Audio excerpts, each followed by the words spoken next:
2018, I signed with him the deal. I signed with him, Macron and Merkel, we signed ceasefire.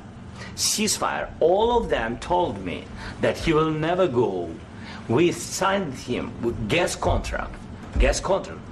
Yes, but after that, he broken this ceasefire. He killed our people and he didn't exchange prisoners. We signed the exchange of prisoners, but he didn't do it. What kind of diplomacy, JD, you are speaking about? What do you mean? I'm talking about the kind of diplomacy that's going to end the destruction of your country. Yes, but if you Mr. President, with respect, I think it's disrespectful for you to come into the Oval Office and try to litigate this in front of the American media. Right now, you guys are going around and forcing conscripts to the front lines because you have manpower problems. You should be thanking the President for trying to bring an end to this conflict. Have you ever been to Ukraine that you say what problems we have? I have been to. Count once. I've actually watched and seen the stories, and I know what happens is you bring them on a propaganda tour, Mr. President. Do you disagree that you've had problems bringing people into your military? And do you think that it's respectful to come to the Oval Office of the United States of America and attack the administration that is trying to prevent the destruction of your country? A lot of questions. Let's start from the beginning. Sure. First of all, during the war, everybody has problems, even you, but you have nice ocean and don't feel now, but you will feel it in the future. God bless. You don't know that. God bless. God bless. You will not have a war. Don't tell us what we're going to feel. We're trying to solve a problem. Don't tell us what we're going to feel. I'm not telling you. Because you're in no position to dictate that. That's exactly what you're doing. You're in no position to dictate what we're going to feel. We're going to feel very good. You will feel influence. We're going to feel very good and very strong. You will feel influence. You're right now not in a very good position. You've allowed yourself to be in a very bad position, and he happens to be right about it. From the very beginning of the war. You're not in a good position. You don't have the cards right now. With us, you start having cards. Right now, you don't. You're playing cards. You're playing cards. You're gambling with the lives of millions of people. You're gambling with World War III. You're gambling with World War III.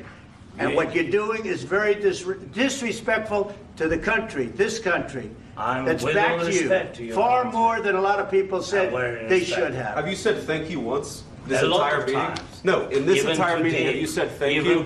You went to Pennsylvania and campaigned for the opposition in October. Offer some words of appreciation for the United States of America and the president who's trying to save your country. Please, you think that if you will speak very loudly about the war, you can... He's not speaking loudly. He's not speaking loudly. Your country's in big trouble. Can I Wait a minute. No, you've done a lot of talking. Your country is in big trouble. I know. You're not winning. You're not winning this.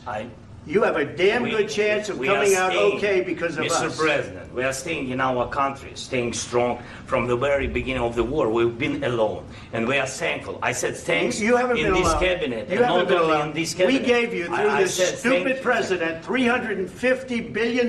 You voted we gave for you your military equipment, and you men are brave, but they had to use our military. What about if you didn't have our military equipment, if you didn't have our military equipment, this war would have been over in 2 weeks. In 3 days. I heard it from Putin. In 3 days. This is something maybe new. Less. In 2 weeks. Of course, yes. It's going to be a very hard thing to do business like this. Again, I tell you. Just say thank you. I said a lot of times to American people. Accept that there are disagreements, and let's go litigate those disagreements rather than trying to fight it out in the American media when you're wrong.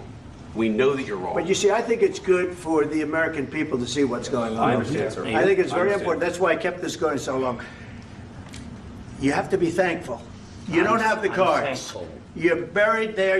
Your people are dying. You're running low on soldiers. Listen, you're running low on soldiers. It would be a damn good thing. And then you tell us, I don't want a ceasefire. I don't want a ceasefire. I want to go and I want this. Look.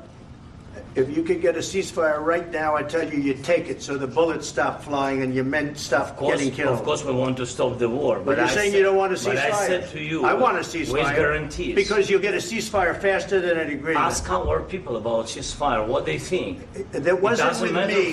That wasn't with me. That was wasn't with you. a guy named Biden, who was not a smart person. This That is was your, with, this that is was with your Obama. president. It was your president. Excuse me. That was with Obama, who gave you sheets, and I gave you javelins. Yes. I gave you the javelins to take out all those tanks. Obama gave you sheets. In fact, the statement is Obama gave sheets and Trump gave javelins.